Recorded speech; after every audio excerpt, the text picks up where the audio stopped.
ये कह सकता हूँ कि जिस तरीके से बिहार में अलर्ट भी है और बिहार में अलर्ट होना ज़रूरी भी है, क्योंकि किस तरीके से देखा गया कि दिल्ली के बगल से कैसे एक कार को पूरी तरीके से उसमें बम फिट करके ले जाया गया और दिल्ली में जो हादसा हुआ, इतने लोग मारे गए। और फिर जाहिर सी बात है कि इसका असर चुनाव में भी पड़ सकता है। जो दहशतगर्द हैं, जाहिर सी बात है वो डर का माहौल बनाना चाहेंगे और चाहेंगे कि इफेक्ट हो। लेकिन बिहार फिलहाल सुरक्षित है और बिहार में पूरी तरीके से प्रशासन तैनात है। मैं रामबंधु जी के पास चलूंगा। रामबंधु जी, अभी सुजीत भी बात कर रहे थे कि जब हम महत्वपूर्ण सीटों की बात करते हैं तो फिर कहीं ना कहीं वो लेशी सिंह का सीट इसलिए भी चर्चे में है क्योंकि लेशी सिंह की सीट पे जदयू के ही पूर्व सांसद लेशी सिंह के सामने हैं। पूर्णिया में चुनाव लड़ते हैं पप्पू यादव के सामने कुशवाहा होते हैं और होती है बीमा भारती। अब बीमा भारती भी चुनाव में है, लेशी सिंह भी चुनाव में है और कुशवाहा भी चुनाव में है। लेकिन कुशवाहा और जो है लेशी सिंह आमने सामने हैं।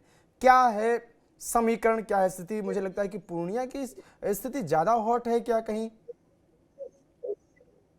रामबंधु जी? जी देखिए जी जी लेशी सिंह के सामने संतोष कुशवाहा है और यहाँ पे पप्पू यादव भी फैक्टर है। पप्पू यादव इस वक्त दो सीटों को वो व्यक्तिगत तौर पे चाहते हैं कि ये सीटें उनके समर्थक जीते। जैसे एक रुपौली की सीट है और दमदहा की सीट है, यहाँ पप्पू यादव की भी सक्रियता है।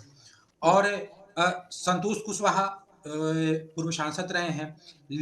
लेशी सिंह की हालांकि स्थानीय लोगों से बात करने के बाद ये एक बात आती है समझ में कि लेशी सिंह की स्थिति अच्छी है, लेकिन फिर भी पप्पू यादव का यहाँ पे प्रभाव है और पप्पू यादव लेशी सिंह के विरोध में वहाँ पे प्रचार में लगे हैं।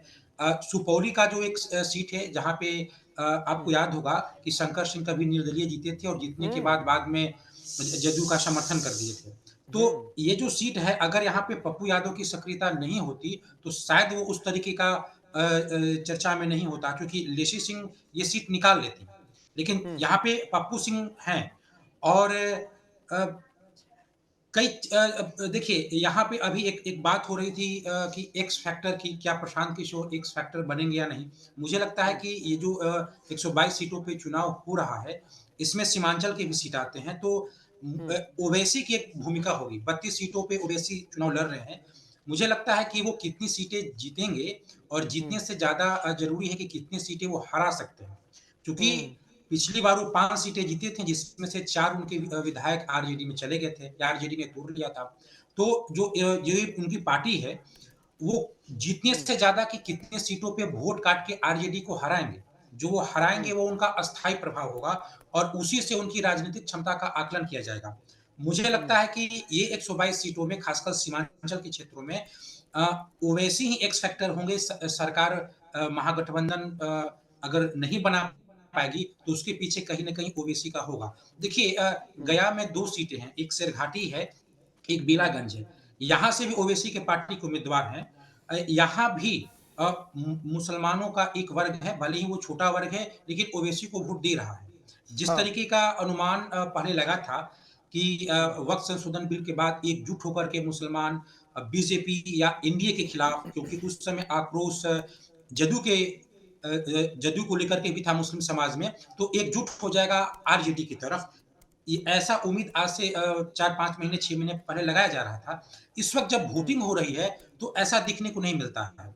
कई स्थानीय कारण हैं जो मुस्लिम वोट बैंक को भी प्रभावित कर रहे हैं और उनमें आरजेडी के प्रति एकजुटता नहीं है। उस तरीके का बिखराव है, जैसा कि 2020 में देखा गया था।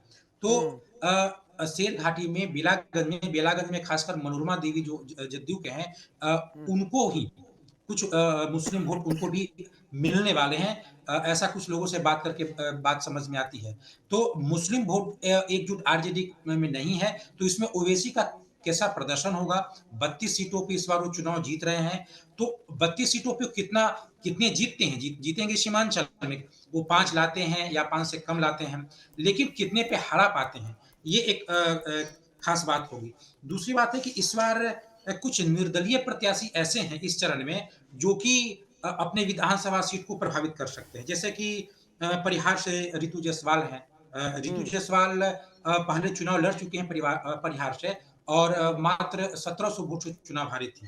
वो हुँ, शिवहर से लोकसभा चुनाव भी लड़ चुकी हैं, लेकिन 2020 में परिहार से मात्र वो 1700 वोटों से हारी थी। इस बार उनको टिकट न देकर के रामचंद्र पूर्वे की बहू अस्मिता पूर्वे को दे दिया गया है।